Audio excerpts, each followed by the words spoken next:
বহুদিন আগের কথা। এক জঙ্গলে এক পাখি থাকত। সে খুবই হাসি খুশি এবং ভালো স্বভাবের ছিল।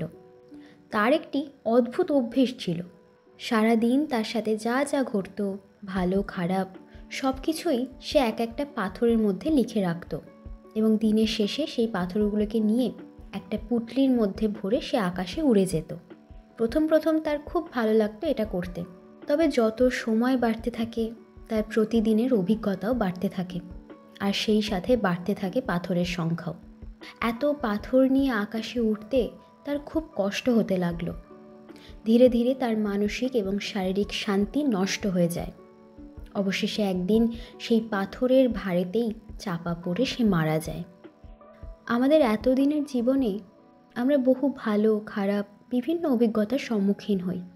সেই সব অভিজ্ঞতার স্মৃতি মনের মধ্যে জমা রাখলে না আমরা অতীতটাকে বদলাতে পারি, না বর্তমানে ভালোভাবে বাঁচতে পারি। তাই ভালো খারাপ জীবনে যাই হোক না কেন, যেটা যেখানে শেষ হয়েছে তাকে সেখানেই রেখে এসো। বুঝলে?